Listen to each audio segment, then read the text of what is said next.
स्वागत है दोस्तों आप सभी का आपके अपने YouTube चैनल सीजी ज्ञान पर।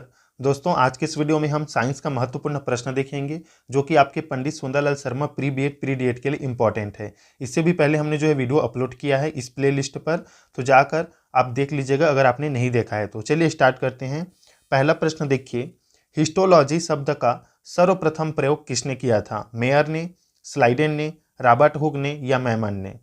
हिस्टोलॉजी शब्द का सर्वप्रथम प्रयोग किसने किया था? तो देखिए इसका राइट आंसर हो जाएगा ऑप्शन ए, मेयर ने जो है हिस्टोलॉजी शब्द का सर्वप्रथम प्रयोग किया था। दूसरा प्रश्न है, किस प्रकार के ऊतक शरीर की सुरक्षा कवच का कार्य करते हैं? एपिथेलियम ऊतक, पेशीय ऊतक, संयोजी ऊतक या तंत्रिकीय ऊतक? तो देखिए इसका राइट आंसर हो जाएगा दोस्तों ऑप्शन ए, एपिथेलियम ऊतक, जो कि शरीर की सुरक्षा कवच का कार्य करते हैं। ऑप्शन ए, एपिथेलियम ऊतक राइट आंसर रहेगा। तीसरा प्रश्न है, निम्नलिखित में से कौन सा ऊतक घाव भरने में सहायक होता है? एपिथेलियम ऊतक, पेशीय ऊतक, संयोजी ऊतक या तंत्रिकीय ऊतक? तो देखिए इसका भी राइट आंसर हो जाएगा दोस्तों ऑप्शन ए, एपिथेलियम ऊतक। एपिथेलियम ही लिखा है इसमें लेकिन इसे एपिथेलियम ऊतक बोला जाता है। ऑप्शन ए राइट आंसर हो जाएगा। देखिए दोस्तों ये जो वीडियो है ये हम 2025 के लिए बना रहे हैं, लेकिन इसी प्लेलिस्ट में 2024 का साइंस का, सामाजिक विज्ञान का जो भी पंडित सुंदरलाल शर्मा में सिलेबस है वो पूछा जाता है, वो इसी प्लेलिस्ट में है। तो आप जो है अगर पहले से पढ़ना चाहते हैं तो 2024 का भी वीडियो देख सकते हैं। सिलेबस वही है, चेंज नहीं हुआ है, वही जीके है, वही साइंस है। तो आप पहले से भी अगर पढ़ना चाहते हैं तो सभी वीडियो पहले से इसी प्लेलिस्ट में आपको मिल जाएगा, तो जरूर पढ़ लीजिएगा। देखिए चौथा प्रश्न है, निम्नलिखित में से कौन एक शरीर को गर्म रखने हेतु उत्तरदायी है?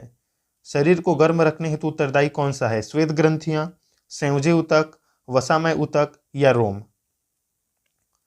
तो देखिए जो शरीर को गर्म करने हेतु उत्तरदायी है वो है दोस्तों ऑप्शन सी, वसामय ऊतक। ऑप्शन सी जो है सही उत्तर हो जाएगा।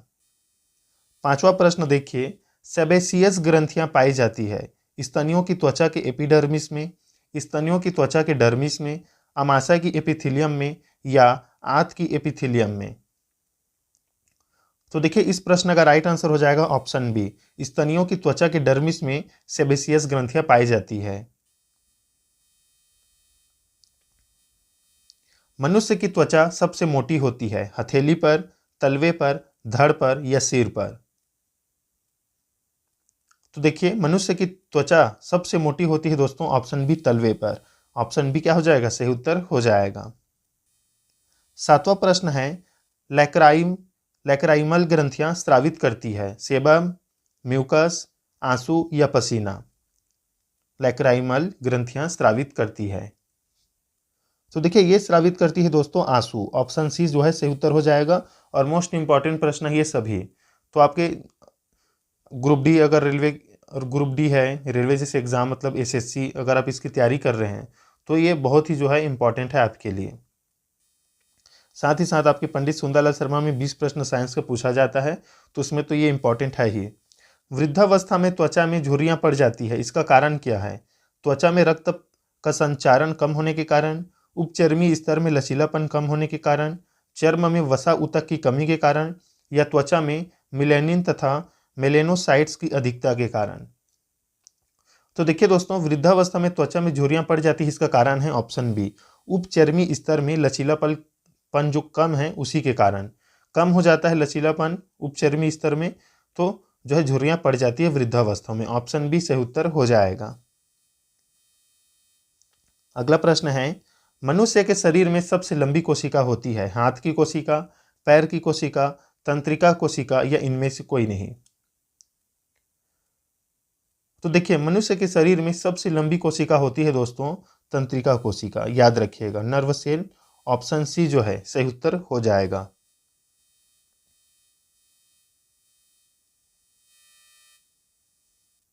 अगला प्रश्न देखिए, तंत्रिका ऊतक की इकाई है एक्सॉन, न्यूरॉन, गुच्छिका या कोशिकाकाय? तो देखिए राइट आंसर हो जाएगा न्यूरॉन। याद रखिएगा तंत्रिका ऊतक की इकाई न्यूरॉन को कहा जाता है। 11वां प्रश्न है, संवेदना का चालन शरीर के एक भाग से दूसरे भाग में किसके द्वारा होता है? पेशी ऊतक द्वारा, एपिथेलियम ऊतक द्वारा, संयोजी ऊतक द्वारा या तंत्रिका ऊतक द्वारा। तो देखिए, जो भी हम छूते हैं या हम जो संवेदना महसूस करते हैं उसका चालन शरीर के एक भाग से दूसरे भाग में तंत्रिका ऊतक से होता है दोस्तों। ऑप्शन डी सही उत्तर हो जाएगा इसमें। 12वां प्रश्न देखिए, लिगामेंट एक रचना है जो जोड़ती है अस्थियों को पेशियों से, अस्थि को अस्थि से, अस्थियों को तंत्रिका से या पेशी को त्वचा से। लिगामेंट एक रचना है जो जोड़ती है। तो राइट आंसर हो जाएगा दोस्तों, लिगामेंट अस्थि को अस्थि से जोड़ता है, याद रखिएगा। ऑप्शन बी सही उत्तर रहेगा इसमें। 13 नंबर प्रश्न, ऊंट का कुबड़ किस ऊतक का बना होता है? कंकाली ऊतक, पेशीय ऊतक, उपास्थ्य ऊतक या वसामय ऊतक। मोस्ट इंपॉर्टेंट प्रश्न है। तो देखिए, राइट आंसर हो जाएगा जो ऊंट का कुबड़ होता है वो बना होता है वसामय ऊतक का। ऑप्शन डी सही उत्तर रहेगा।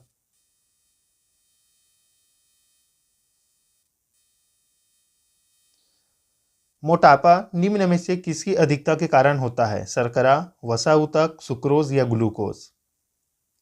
तो देखिए, इसका राइट आंसर जो है आप कमेंट में बताइएगा, जितने भी साथी देख रहे हैं। 14 नंबर का राइट आंसर कमेंट में बताइएगा, बहुत ही आसान है ये। 15वां प्रश्न देखिए, निम्नलिखित में से कौन ऊतक का उदाहरण है? मस्तिष्क, रक्त, यकृत या अमाशय। कौन सा ऊतक का उदाहरण है? तो देखिए, इसका राइट आंसर हो जाएगा दोस्तों ऑप्शन बी रक्त। रक्त एक ऊतक है और ये केवल ऊतक नहीं संयोजी ऊतक है, याद रखिएगा। रक्त एक संयोजी ऊतक है। ऑप्शन बी सही उत्तर रहेगा इसमें।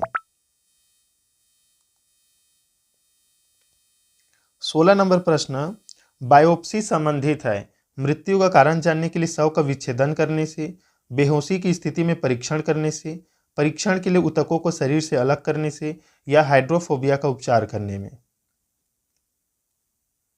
तो देखिए, बायोप्सी संबंधित है दोस्तों आपका परीक्षण के लिए ऊतकों को शरीर से अलग करने में। ऑप्शन सी सही उत्तर हो जाएगा। 17 नंबर प्रश्न देखिए, मास्ट कोशिकाएं, मास्ट सेल्स पाई जाती है संयोजी ऊतक में, पेशी ऊतक में, तंत्रिका ऊतक में या रक्त ऊतक में। तो देखिए, इसका राइट आंसर हो जाएगा संयोजी ऊतक में। जो मास्ट सेल्स हैं वो संयोजी ऊतक में पाई जाती है। 18 नंबर प्रश्न, हैबर्सियन तंत्र पाया जाता है मत्स्यों की अस्थियों में, पक्षियों की अस्थियों में, स्तनियों की अस्थियों में या सरीसृपों की अस्थियों में। हैबर्सियन तंत्र। तो देखिए, हैबर्सियन तंत्र पाया जाता है दोस्तों स्तनियों की अस्थियों में। ऑप्शन सी इसमें सही उत्तर रहेगा। 19 नंबर प्रश्न, फेफड़ों को ढकने वाला आवरण कहलाता है पेरिकॉर्डियम, प्लूरा, पेरिटोनियम या सिरोसा।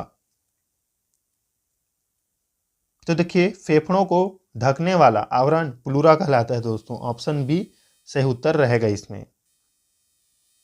दांत मुख्य रूप से बने होते हैं एनामिल के, डेंटाइन के, मज्जा के या आडोंटोब्लास्ट के।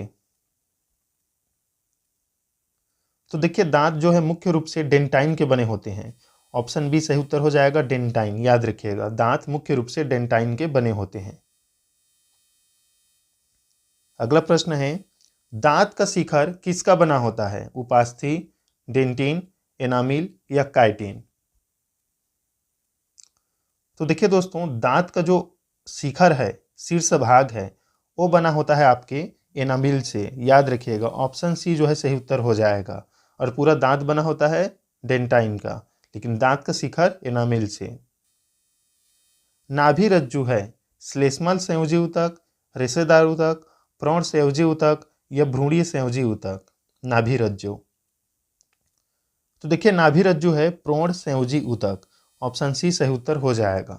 अगर दोस्तों आपने प्रयोगशाला परिचारक जैसे एग्जाम में फॉर्म भरे हैं तो ये वीडियो आपके लिए बहुत इंपॉर्टेंट है।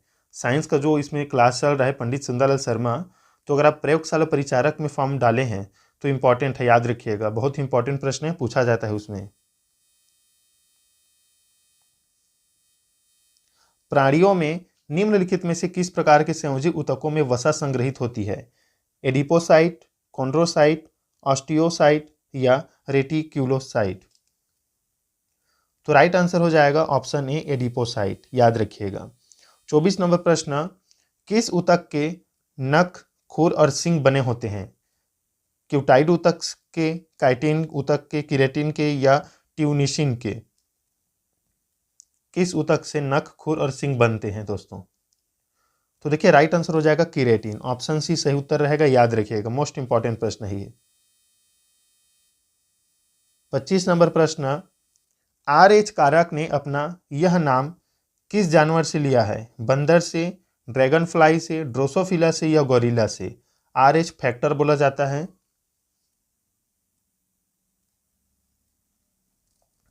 विवाह के समय पति जो पत्नी है उन दोनों को जो है RH फैक्टर का जांच करवाना अनिवार्य होता है दोस्तों, ये उसी से संबंधित प्रश्न है। तो देखिए RH कारक ने अपने यह नाम किस जानवर से लिया है? तो इसका राइट आंसर हो जाएगा ऑप्शन ए बंदर, याद रखिएगा, ऑप्शन ए राइट आंसर रहेगा इसमें।